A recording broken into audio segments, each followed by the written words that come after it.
Ladies and gentlemen, welcome back to another episode of the MylesHighClubPodcast. This is episode number 42. I am your host, Miles, and we are recording in a hotel room in Guildford today because I'm away for work. It's been a minute. It's been 2 years since I've travelled with work, mainly because of the job role change. Well, because of the job role change and mainly because of COVID. But over the past 2-3 weeks, I think towards the end of the week, I've just been traveling down to Guildford to our recording studio for things. I feel like that's all I can say in case someone from work watches this. Just been recording for things soon to come. I'll leave it there. But not only have I been traveling, it has been hot. Like capital H, 3 O's, T, exclamation mark, hot. And I love it, okay? Let me just preface, I love it. Sleeping on top of the duvets, just boxes sprawled out, windows open, nice cool temperature. I don't get hot at night. I don't know. People that complain about getting hot at night, they must be shutting the doors, shutting windows, closing curtains, putting pajamas on and lying under the duvet. Because if you, like me, you just sleep on top of your quilt, underwear, you should be perfectly fine at night. It's not that hot at nighttime. Or people just have some... Like the way your house is set up must be quite bad, because in the summer like now, because of the way our house is set up, the sun rises on the front of our house. So the morning leading up to like midday, the living room, it's a hot box. It's a hot box. We've got massive windows, bigger than normal for some strange reason. We've got massive windows on the front. The sun just hits that and then it just turns the front room into an oven. But then luckily where I work in the dining room, that's at the back of the house, that's in shade for most of the day. So I'm nice and cool in there when I'm working in there for work. And then towards the end of the day, start to heat up a little bit. But by then you've finished work out in the garden, enjoying the heat. Had my first barbecue. I feel like an actual dad, like a family dad now. I feel like it's one of the things that you have to tick off on the list of becoming a dad, apart from obviously having a child.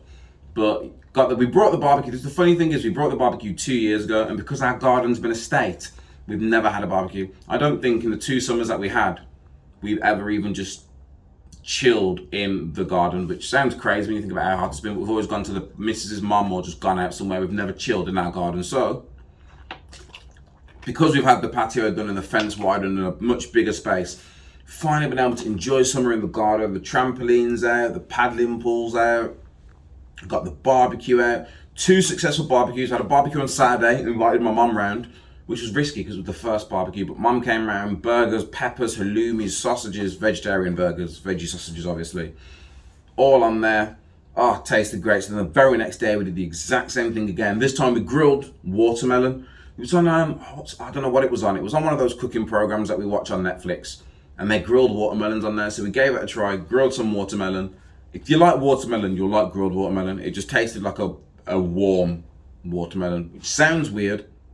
It wasn't, but it's the best way I can explain it. Like, what does it taste like? A nice warm watermelon. Best example I could give you. But yeah, I hope everyone out there is good. I hope everyone out there is enjoying the heat. It's freedom. Is it Freedom Week? Is that what they're calling it? Monday was Freedom Day. So here in the UK, majority of the restrictions have been dropped. The lockdown is officially over. Everything is back open. Well, everything that survived the past 18 months now is back open, and shock horror, it's divided the world. Well, it's divided the UK anyway. People are still wearing masks, and at first I was confused by it. But I was talking to my friend Lydia from work earlier today, and I've worked out what it is. Now, I've said it before, there's different groups. There's the conspiracy group. I don't know what to call them, the conspiracy group. We'll call them the crazies. There's the crazies that literally believe someone created this virus and are trying to kill off people. You've got them. You've got those people. That's one group. Then you've got the anti-vaxxers. They're not necessarily the crazies, but they're just anti-vax. They're like, I'm not getting the vax. I don't care what you say. I'm not getting it now. I'm not getting it ever.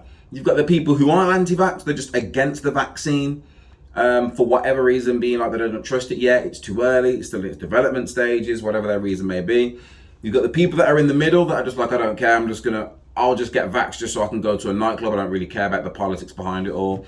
You've got the people who are pro-vax, and then again on the far side, you've got the people that are so pro-vax they think anyone who is not vaccinated already is a clown and a conspiracy theorist and whatnot and blah, blah, blah, blah, blah.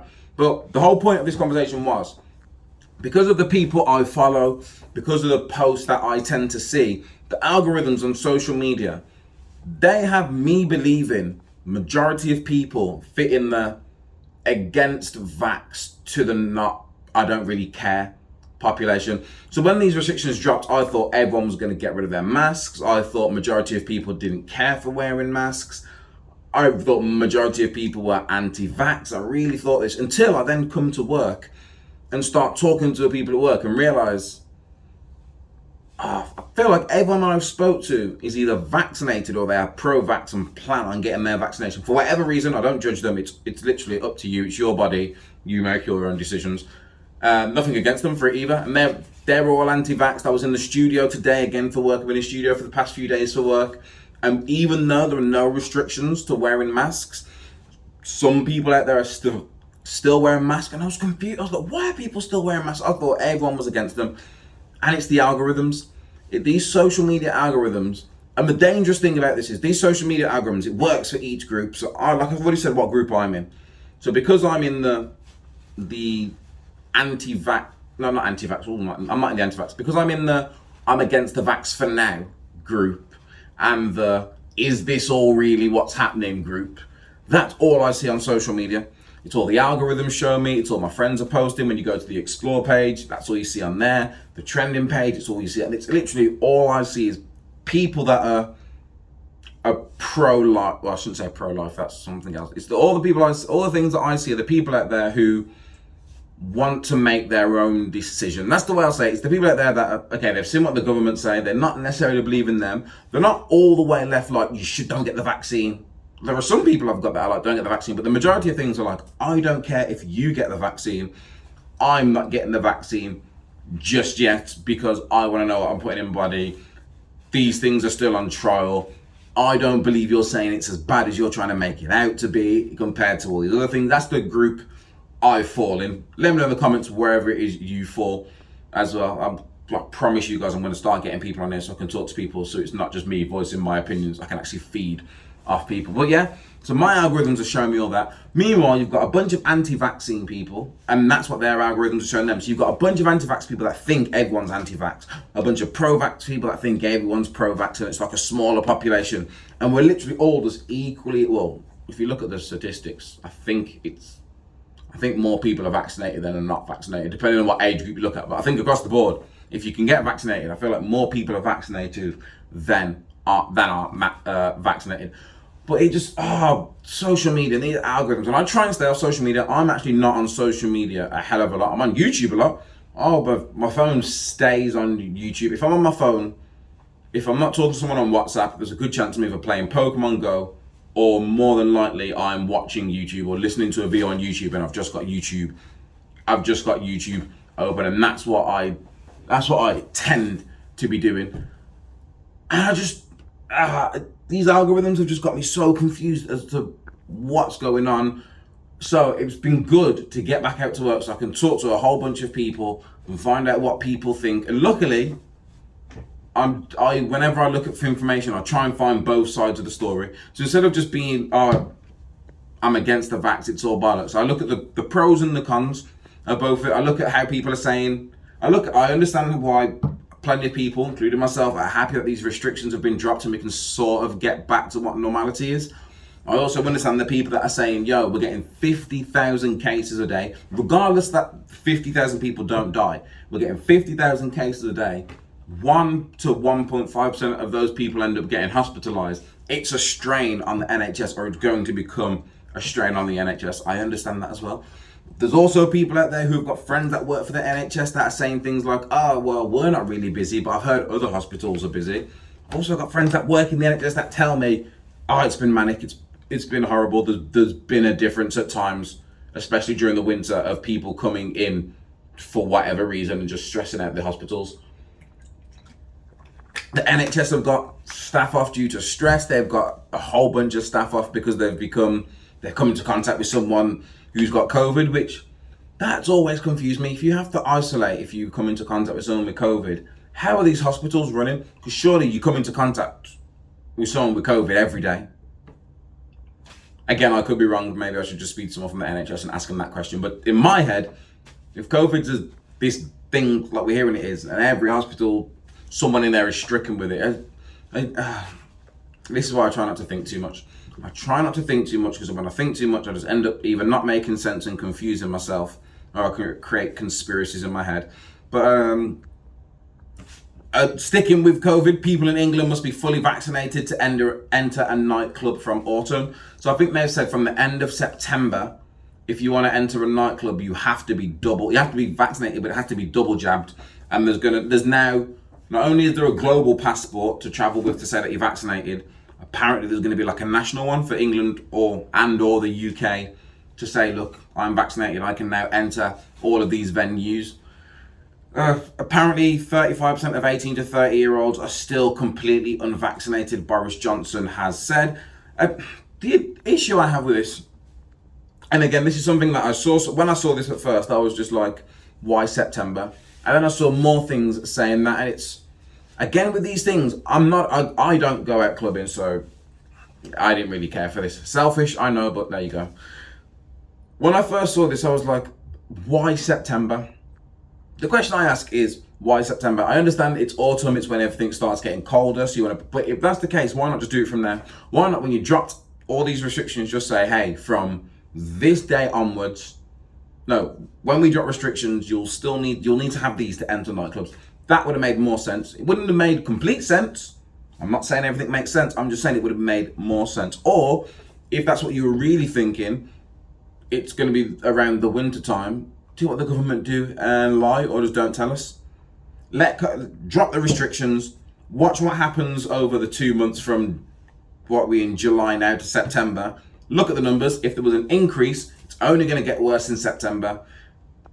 Put this thing in. Even though I don't want to touch wood. I'm touching wood. You can see the desk. I'm touching wood. Fingers crossed we don't end up back in another lockdown. But I'm just going to say it now. I really do believe, if not before the end of summer, by the winter, there's a good chance we will be back in some kind of lockdown. So for those that don't know, Holland, Netherlands, whatever you want to call it, a few weeks ago, they dropped all their restrictions. They literally dropped all their restrictions. Now, according to the numbers that I saw, they had a 500% increase in COVID cases. Because of this, they then shut the whole country back down after, I think it was like 10 days to 2 weeks.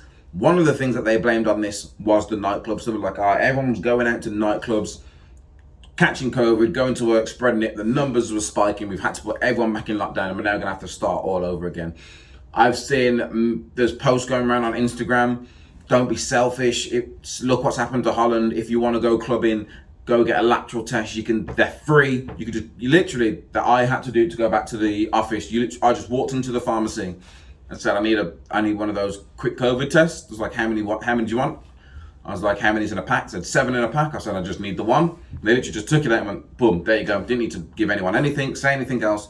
Just did that and went. So they've got a point. If you need to get a test, or if you want to, they're easy to come by. You just walk into a pharmacy, ask for it, and get it, and bounce.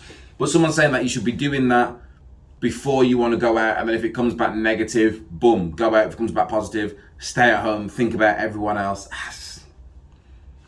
I just don't think it's going to happen. And another thing, because again, I see a lot of people who believe, they've said it, but they believe it's the flu. They believe COVID is just another strain of the flu, a stronger strain of the flu. And the way people treat the flu is, if I'm ill, as long as I can move, I'm still going out.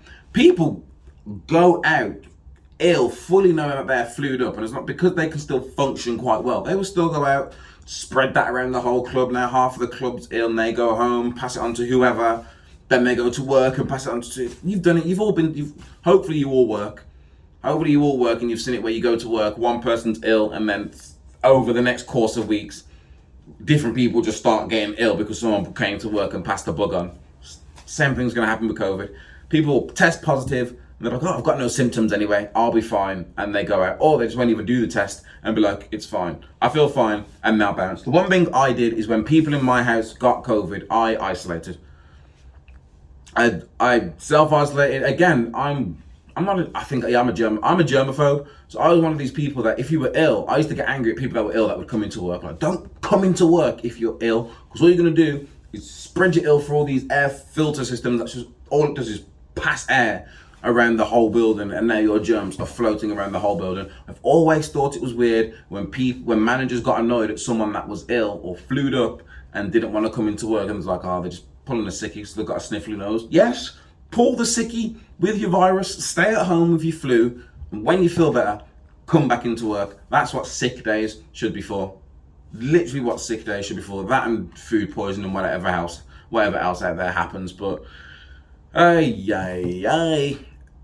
what else can we talk about in terms of, I say I don't want to talk about COVID. There's always a COVID story out there to talk about. The Olympics starts this Friday. I don't know why it took me this long to realise. The Olympics not going to have a crowd. So there's going to be no crowd at the Olympics due to COVID. I'm still kind of looking forward to it, but I'm less excited about it now. Again, so this is something I didn't realise, but when you say it makes sense. There's a known thing when it comes to the Olympics about all the athletes from across the world having sex with each other in the Olympic Village. As you can imagine, you've got all these athletes, all in their best physique, best bods, all around each other, testosterone flying, competition, camaraderie, whatever it's called, all together in a village. It's bound to happen. So what Tokyo have done this time, I said this before, and apparently they used to hand out condoms as well around the village to all the athletes, because they knew these are things that happened. Because it's COVID, what Tokyo have decided to do is they made all the beds in the village out of some special cardboard, which can only hold a certain amount of weight. Meaning, if these athletes, whatever, in Tokyo's head, I don't know how they're having sex in Tokyo, but in Tokyo's head, everyone has sex in a bed lying down. So they were like, well, if we make these beds a certain weight, if anyone tries to have sex on them, the beds are going to break, which will put people off having sex. If that's what you think, Tokyo, we are dealing with athletes here, okay? They are in their prime physical condition. They can stand up.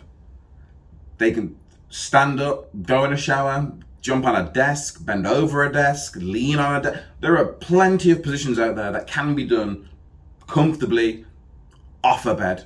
How? Do on the floor? Just take the mattress off the bed so the bed don't break, put the mattress on the floor. You good to go? Don't judge me. We've all been there. Okay? On another day with other people, so I don't have to take all the heat. We can have conversations about all the different places we've had sex, but I don't want you listening to this or watching this judging me saying just take the mattress off the bed and put it on the floor, or you can just do it standing up. What are you going to do? Just not do anything, or go on your broken bed, then break the bed, and then not be able to get a new bed and have it come out that you're sleeping with. Yeah, it's just too messy. Way too messy. The Olympics was also in the news actually this week because, what was it? Here we go. Yeah, the Tokyo Olympic chief said he will watch infection numbers and discuss with organisers about what will happen if cases continue to spike at the games. It comes amid concerns that the Olympic bubble has burst before Friday's opening ceremony, with a number of cases detected among athletes. So earlier this week and towards the end of last week, some athletes that are meant to be within this Olympic bubble, which means you're not meant to have anyone not meant to be in contact with anyone outside of this bubble. Some people have allegedly broken the bubble because they've got COVID, and the only way they could have got COVID is by interacting with someone outside of the bubble. So now the Olympic chief is basically saying, look, if these numbers get too peak, I'll cancel the whole Olympics again. It got cancelled this year. The Olympics is put on. People are, well, not spectators, but all the athletes I think are all over there now. I don't even know what they're doing for the opening ceremony. Apparently the guy that's in charge of the opening ceremony, he got fired today. Today's Thursday, so I'm recording the day it's meant to come out. So if you're listening to this thinking, this podcast came out a bit late, now you know why. Because I've been working away all week and I've been that busy and it's been that hot. I'm trying to find the right time to record. But yeah, it was either earlier today, Thursday, or it was yesterday that the guy was fired because an old video back from the 80s, I think it was the 80s or 90s, came out, and he was making, it was either racist or homophobic remarks. He was making remarks, okay? He was basically making remarks, and that came out, so he got fired / stepped down from what was actually happening. Fingers crossed the Olympics goes on. And we had the Euros. We were disappointed and had our heart broke by the Euros. We won the Olympics. The UK tend to do well. I don't know if we ever win, but we like second or third. We still place in terms of the amount of medals that we have. So I'm looking forward to the Olympics. Last week? Was it last week? I think it was either last week or the week before. One of these recent weeks, I spoke about Bill Gates. No, it wasn't Bill Gates. Richard Branson. I spoke last week about Richard Branson taking the Virgin Galactic, which is it is a spaceship or a spacecraft. I'm sure that's what they called it. He flew it up to the edge of space. He was up there for about an hour and then came back down. And I had a theory. I said, are all these billionaires friends and having some sort of private space race? And the answer is yes. Tuesday or Wednesday, I think it was Tuesday, Jeff Bezos set off in Blue Origin rocket as the billionaire space race continues. So yes, Jeff Bezos, if you don't know who Jeff Bezos is, he is the man behind Amazon, the company that doesn't pay any taxes and treats their warehouse workers horrible. Allegedly. Jeff Bezos, he launched his space rocket he launched a rocket into space. He was aboard it. He was up there for 20 minutes, I think it said. It was like 17 to 20 minutes. Oh my God, so he was up there for about 17 or 20 minutes. I really want to talk about like the whole billionaires going to space and the fact that they're that rich now that they all quit. They're like, Bill Gates quit Microsoft. Jeff Bezos has stepped down from being the CEO at Amazon. Elon Musk is Elon Musk. And they're all just, Richard Branson has stepped away from Virgin Atlantic a while ago as well. And they're all just like having this, oh, we're all billionaires, let's just race to space. I don't know if Bill Gates is involved in it. It wouldn't surprise me if he's got some sort of Microsoft rocket ship. But Richard Branson's done it. Jeff Bezos has done it. Elon Musk owns SpaceX and he's looking at commercial flights. So by the end of the year, I won't be surprised if Elon Musk ends up just flinging himself a quick Tesla rocket, going up to the edge of space. Because again, they don't go into actual space. They're going up to the edge of space, which I think is on like the brink of our atmosphere. So they're not actually in space with the stars and the moon, not to downplay it, but they're very close. They are proving that it can be done or it will be done very soon. I was trying to research, I was literally searching it now just so I could get information on the flight and let you know how it did. And the two main things that seem to be coming up here, one, how much carbon is emitted by Jeff Bezos flying a rocket into space. Backlash after world's richest man thanks Amazon customers and staff for paying for his trip. Jeff Bezos should pay better wages instead of thanking Amazon staff for trip to space. Jeff Bezos thanks Amazon customers for paying for his space flight after safe landing. That's all there is. And then the other bits is, why does Jeff Bezos' rocket look like that? The internet had fun with it. When Richard Branson went up into space, I didn't see much of it apart from certain blogs just saying Richard Branson's gone up into space. With Jeff Bezos gone up into space, it looks like a giant dick. Let's just get it out there. It looks like a massive metallic rocket dildo. It looks like he was trying to fuck the moon. That's literally what it looks like. The way it's shaped, it's got a head on it. I don't know if Jeff Bezos is trolling and did this on purpose, if there's a reason for it. He literally says here, the rest of the world was left pondering just why the new Shepard rocket had such a distinctive shape. As social media erupted with innuendo, we contacted a few experts to find out why it looked, in the words of one astrophysicist, so anthropomorphic. I think that just means penis shaped. That's the science word for penis shape. Have a look. New Shepard consists of a mushroom-like crew capsule that flares out over the top of a long shaft called a booster. So you just heard mushroom and long shaft. I'm not making it up when I say it looks like a dick. Go and Google it. It looks like a dick. The rounded top appears more bulbous than of other many rockets, but it's not unique. There's a long history of what we call hammerhead rockets, on which the capsule's diameter is wider than the booster. If you're careful, it actually has perfectly fine aerodynamics. So his rocket was shaped like a penis to be more aerodynamic. Richard Branson's, his was built like it was going to be on the set of Star Trek or Star Wars or maybe the next Guardians of the Galaxy. That's what it looked like. It looked like it was built to travel through time into the quantum realm with Ant-Man in Quantumania. This rocket looks just like the rocket that Dr. Evil escapes in the first Austin Powers. I'm sure it's the first. It's the first or second one where I'm sure it's the first, the burger thing's open and the rocket shoots out. And then it's those whole scenes where it goes, oh my God, look at that. And then it cuts to the military man and someone just screams, Johnson. And it's a funny little gag. But yes, Jeff Bezos, I feel like if he just got out of the rocket and shut up, he seems to have pissed people off, which is someone who has brought a lot of things off Amazon. You think to yourself, as if I paid for your spaceship, your little flight into space, I feel shit. On the other hand, what did you think we were paying for? Like, we know someone owns a business, so we know if we are paying money into that. Like, when I buy Nike trainers, I don't buy Nike. When I buy Adidas trainers, I can't get mad if the owner of Adidas just says, thank you to everyone that brought Adidas trainers, you've paid for my new house. Well, duh, like, obviously. Again, it's probably patronizing coming from someone who maybe, he could. It's one of these things where people are like, he could have brought it himself. He did make it himself with the money that we all gave him, signing up to Amazon Prime and buying everything off Amazon, these Amazon products.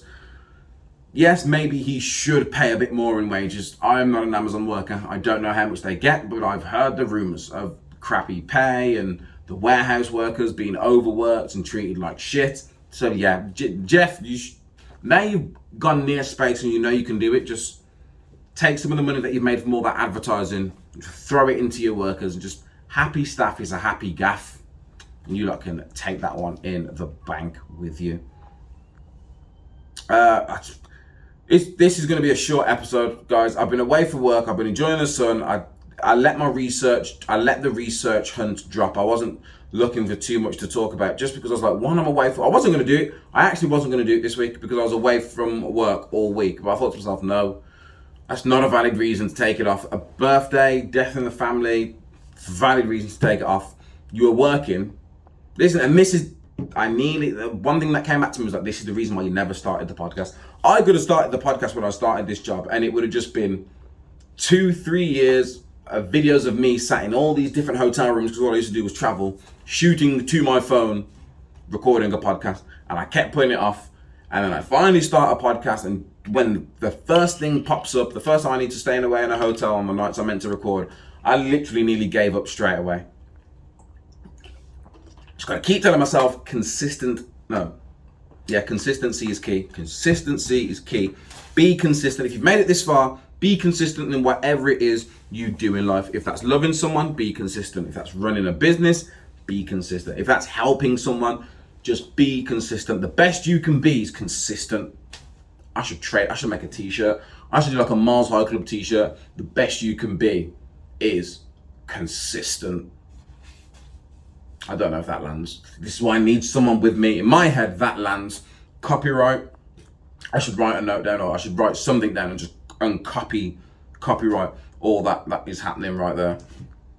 Let's finish. We're wrapping up. Before we wrap up, what's on the box? The weekly segment where I talk about whatever it is I've been watching, movies, TV shows. Last week was the Loki finale. First of all, sick and tired of Disney Plus doing these short ass series. I love them, Disney Plus and the series, but I think it's good that they always leave me wanting more. Like, none of them have ever finished, and I'm just like, I don't need any more episodes. That's all wrapped up nicely. They always leave us on a cliffhanger because they all lead into movies, and this Loki episode did the same thing. And the reason, so spoilers if you haven't watched the episode yet, but not to go into another review of it. Loki and Sylvie, they get through the barriers. They walk up on, what's his name? And they walk into the cathedral, citadel kind of thing that we see. Miss Minutes pops up, great jump scare, frightening the life out of me. Offers them a deal of that He Who Remains, which is a comic book character, has offered them. They turn it down. They want to go and see who it is. They walk through this room, elevators, doors open. Now, The only reason I know who this is because Disney/Marvel, have already announced who was going to play the bad guy called Kang the Conqueror.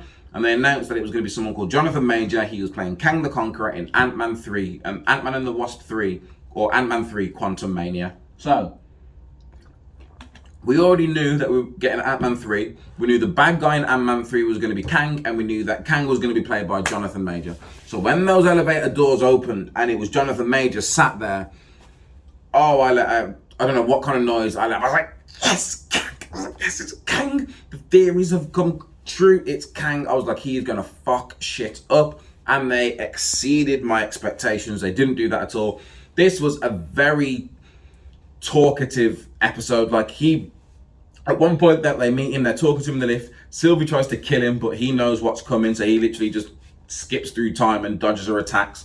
He sits them down. A fight breaks out at one point between Sylvie and Loki because Sylvie wants to kill He Who Remains. Loki wants to keep him alive.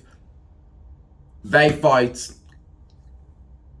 Sylvie doesn't. No one wins or loses. They end up kissing. Finally, they end up kissing. Sylvie pushes him through a time door, turns around, kills him. He says, "See you soon." Moves on. This episode had very little action. The little action they had was good. This was such a talkative, talky episode. And I loved every last minute of it. The way Jonathan Major played He Who Remains, as we know him, was absolutely fantastic. Like his mannerisms, the Amen. I can't even do it the way he did it, but everything, it was so good. It was all exposition, him just talking about the multiverse timeline war that happened that we see in episode 1. He explained that it was basically Kangs from a bunch of different timelines all fighting to make sure that their timeline was the dominant one. So he had to make the sacrifice by killing all the timelines and creating the sacred timeline where peace can live. Oh, it was so good. It was just such a good episode. Not only did it explain everything that we wanted to know, like who created the TVA, Kang, why did he create the TVA? Because before the TVA had all these multiverses, and there was one multiverse where it was Kang, and then Kang discovered, Nathaniel Richards, I think, discovered other multiverses. As he was doing it, other Kangs in other multiverses were discovering the same thing. They then ended up meeting up with each other, and they were sharing ideas, but then after a while they realized, this isn't going to work, and some wanted more powers than others, so then the war broke out of everyone trying to defend their own timeline as well as erase other people's timelines. It was such a good explanation. But for comic book fans and cartoon fans, this isn't the Kang. Well, it is a Kang we're used to seeing, but it's not the Kang the Conqueror character, which is why I think throughout this whole episode, not once did anyone refer to him or refer to the name Kang. They said the Conqueror. There's like, who are you? Like, some people have called me an emperor. Some people have called me a conqueror. But he never actually says what his name is. Some of the geek reviews I watched, they're saying that this version, this variant in the MCU, we're calling them variants, is a Kang variant called Immortus, he's like the original Kang, and he's the last man standing. He Who Remains, in the comics, He Who Remains is like some really old time being. He created the Time Keepers and the TVA, and then created the Time Keepers to keep a look eye over the TVA. The MCU has just blended Kang the Conqueror's character with He Who Remains and just made Kang He Who Remains, which I loved. I love that little twist that they did to it. But such a good episode. But what does this mean? When are we next going to see him? What does it mean for Spider? Well, we know Spider-Man's going to have Doctor Strange in it, apparently. So we might, I don't know if we'll see him in that, but there might be a reference to it. Then we've got Doctor Strange 2 that comes out next year, which is going to have Loki in it, which is, I think, either rumored or confirmed that Loki's going to be in Doctor Strange 2. And then to 2023 is when Ant-Man 3 drops. We've got a second season of Loki that's going to drop, fingers crossed, at some point next year, because it's going to have to come out after Doctor Strange, which is the start of next year, but hopefully come out before Ant-Man 3, unless they've got some crazy planned and it comes out after Ant-Man 3. But the multiverse, the sacred timeline has been broken. The multiverse of madness looks like it's happening. I'm so glad that COVID's over and Marvel are just putting movies out, because these TV shows have been fantastic. Loki by far has been the best TV show. It's been the most that feels like an MCU movie. It's the one, again, I don't know if this is recency biased, so just because it's something that it's the most recent one I'm saying this, but it's the one that's left me wanting the most. Don't get me wrong, WandaVision had left me thinking, what's going to happen with Wanda? How's Doctor Strange going to get involved? What about Monica? Falcon and the Winter Soldier, I was just like, cool, it's finished. What next for Captain America? What next for Sam as Captain America? And what next for Bucky Barnes? This one is, what does this mean for Doctor Strange? What does it mean for Wanda? What does it mean for Spider-Man? How is it going to tie into Ant-Man? Are they going to show us a variant of Kang that's going to be Nathaniel Richards, who's a descendant of Reed Richards, the Fantastic Four? Is that a way they're going to bring him in? I'm such a geek. I'm a black geek, but I love it. I'd live for this. If you don't have something to geek out over, I feel bad for you. It doesn't have to be Marvel. It doesn't have to be something that's necessarily required as geeky, but when you just have like something that is just, it's trivial, it's like not important to the outside world, it can't affect you physically. It's just something that you can enjoy. You can just sit down and enjoy it and just soak up all the information.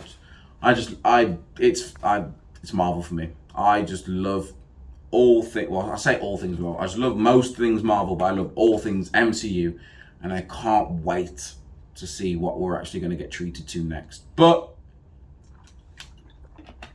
like I said, I've said many times throughout this, I'm in a hotel room. I'm not in the comfort of my summer house. I'm also starving because I haven't eaten all day. So I'm wrapping this up so I can go order some food. Lovely people, stay safe out there. Wear a mask, don't wear a mask. Do whatever you want to do that makes you feel comfortable. Stay safe. Wear sun cream. We're meant to get thunderstorms this weekend. It's meant to thunder, which I hope it doesn't, because, oh, there we go. If you end up listening to this, or if you end up watching this, and you are from or around the Dudley area, then 24th of July, Dudley Sports and Social Club, there's going to be a charity football match. It's going to be a whole big day full of events, 12 till 6. The charity football match is kicking off at 1:30. Tickets are only £6. Under 8s go free. I will MylesHighClub _ENT on Instagram, and I'll put the link in my bio on there so you guys can get tickets. Something for the family, small business market, bouncy castle, face painting, and fun activities for the entire family, live DJs and entertainment throughout the day, a variety of food and drink. It's going to be an absolutely fantastic day. Come rain or shine, fingers crossed, we do get don't hate me, Mitch. I hope this event's amazing. Half of me really wants the sun to be out so we can have an amazing day. I want some nice heat so it to be a real great day out. The other, not half, there's like a 5%, like 95% of me hopes the sun's there to make this day amazing. 5% of me wouldn't mind a slight trickle around 1:30 if I'm playing football, because I don't know about running up and down in this heat. And I've then got a football game on the Sunday for the actual team. Woo! But yeah, so if you're listening to this before Saturday the 24th of July or the morning of Saturday the 24th of July, go and get your tickets. Go and follow at JustMitchP on Instagram to get tickets, or at Olympus Fitness to get tickets, or at Zenful Men. Go and follow one of those guys and get your tickets now. They're doing amazing things for charities. Follow me on Instagram for more information if you don't already. I've been Miles. This has been the MylesHighClub podcast. Make sure you subscribe. I can't talk today. Make sure you subscribe, comment, share, like, all the things that the algorithms want us to do. Do all that for me, please. Until the next time, peace.